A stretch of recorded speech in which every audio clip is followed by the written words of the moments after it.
So, good afternoon, everyone. I'm Ra. I am the operations manager at MURO, and today I'm joined by Kanyo Mishilo, one of the directors of the firm. Kanyo is going to help us unpack some of the major announcements following last night's federal budget, and provide some insights and insights into what clients should be paying attention to over the coming months. So Kanyo, let's get into this. Let's start with the broader picture and break it down for everyone. Yeah. What's the government trying to do and who are they targeting? Thanks, Roo. Basically, if you read the legislation, read the documents that I've read, the word worker comes into it very often.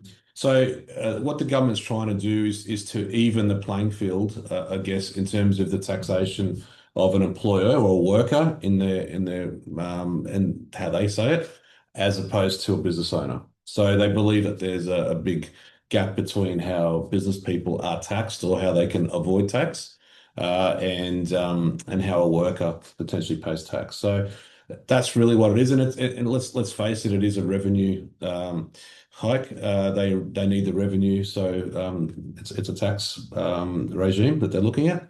So yeah, you'll see today when we discuss this how they're going to start collecting revenue and how it affects you.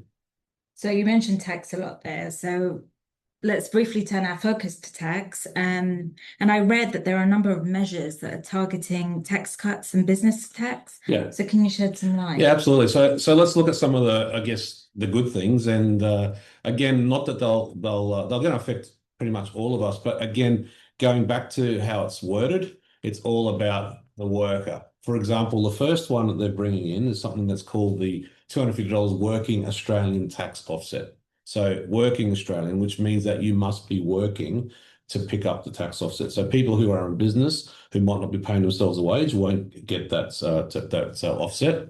So that's $250, and that's going to be available to all employees, and that's going to be automatically worked out in your tax returns in the 2028 financial year.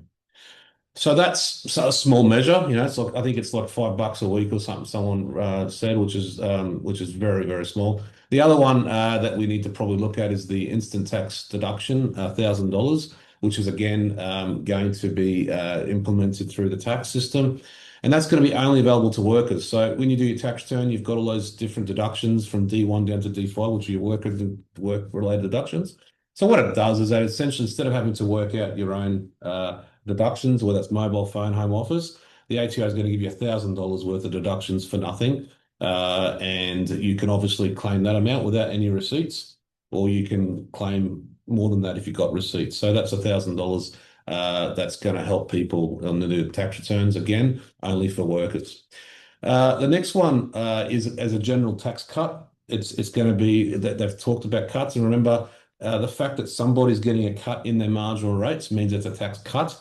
Whether that's going to be significant and being felt in our pockets is another question. But that means that there's a tax rate between $18,000 and $45,000, which is at the moment 16%. That band, that's going to drop to 15%, and then eventually down to 14%.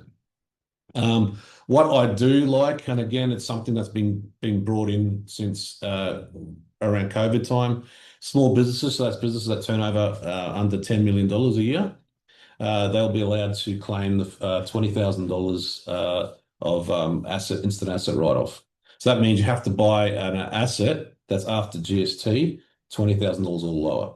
You can't buy something for $50,000 and claim the first $20,000. So that's an instant asset that's burnt into law now. So that's going to be there. But people who've been dealing with us for a while, that's been around for quite a number of years. That's in play this year and onwards. And the last one is a good one. Again, back to COVID days. It's called loss carried back. So if you had a really good year over the last couple of years, but then next year you're having a problem, or this is going to come in the 27 financial year, you can actually claim some tax that you paid in a prior year as a refund in the current loss year. So that's coming in effect. So that I guess the positive changes that I've got. So I'm not just impartial. We've got to say the good and the bad and the ugly. So these would be potentially the good ones, although albeit the small workers ones aren't really going to be felt at the hip pocket too much, in my Right. opinion.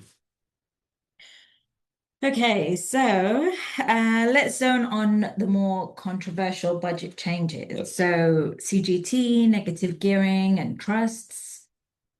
Can you talk us through these, Absolutely. please? So there's so many leaks out there about what was happening, and I'm not here to talk politics with you and tell you about lying and all that sort of thing. Let's just look at what we have in the papers that we've all delivered last night. So basically, the word grandfathering has been used a lot in the media and the newspapers. What does that mean? That means that if you uh, have been affected or the change of the law has happened and you made decisions in the past, that's you shouldn't be worrying about the future issues with the change of law, which means that the law that you had last night will apply to you indefinitely. That's what grandfathering means, right? Mhm. However, there's a very important aspect to think about it here. They've put through the two key adjustments or provisions, as in capital gains tax Yeah. and negative gearing, under the one provision. But they're mutually exclusive, obviously, but also they're treated differently. For example, negative gearing is only relating to negative gearing on established residential properties. Right. Okay, whereas capital gains tax is for every capital gains asset, whether that's old, new assets and shares, business assets, and that sort of thing. Now, the big distinction is this. Negative gearing. So if you were negative gearing a property that you had purchased before last night's announcement, you are grandfather for that negative gearing in perpetuity.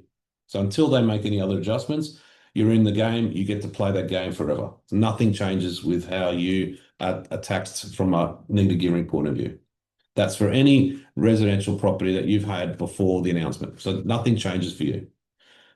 People are assuming that that means, oh, I've been grandfathered for the capital gains tax. That's not the case. So every taxpayer who has an asset, there's a few exemptions, superannuation funds and what we call new builds. If you are selling those properties, whether you bought them before last night or whether you buy them in the future, if you sell those properties after the 30th of June, 2027, you will get caught up in the new CGT regime. Okay. Okay, so let's just run through a quick example. So Yep. say a taxpayer owned a residential property before the budget last night, Mhm.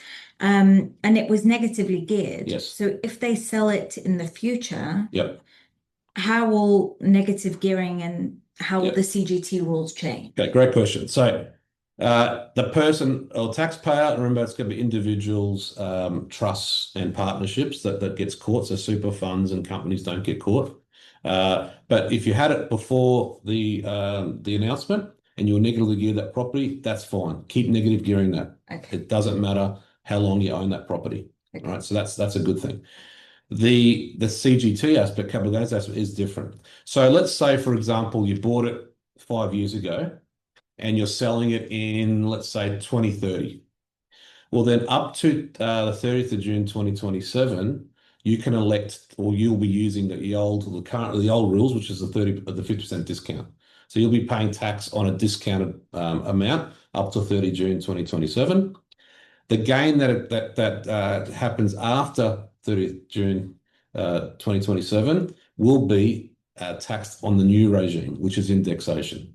And what is a new regime? New regime means that there's no more 50% discount.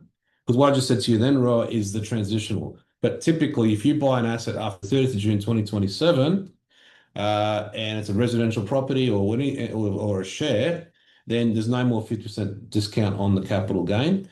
The cost base of that asset is then indexed, obviously with inflation, to the date that you sell it, and then you pay tax on the difference between what you sell it and its indexed cost base. And then there's one more little stipulation. The tax amount that you pay must be at least 30%.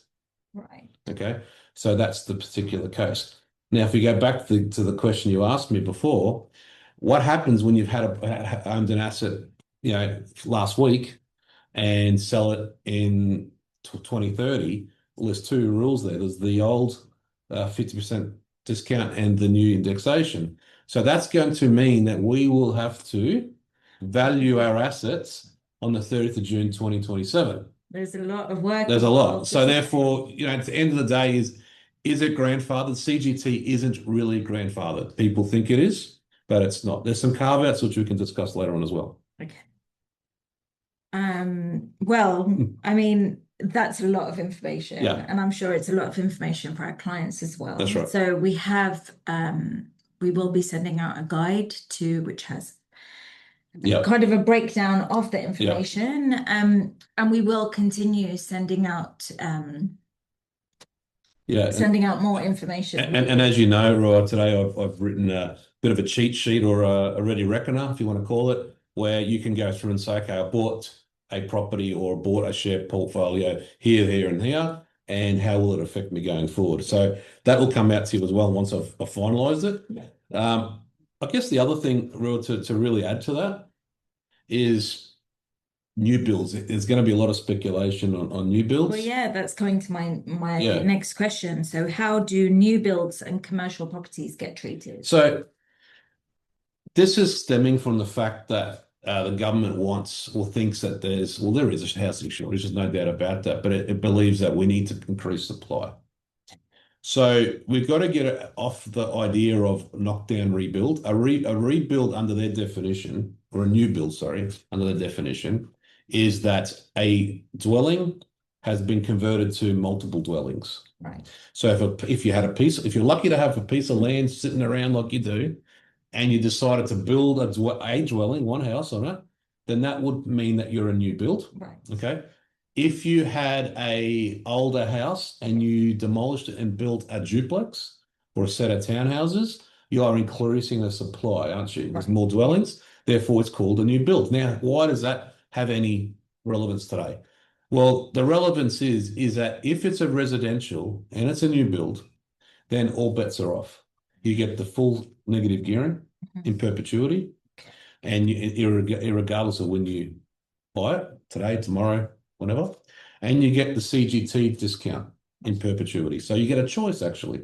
They allow you to choose. So you can choose whether you want the 50% tax discount or do you want the indexation and the 30% minimum tax. Right. Okay.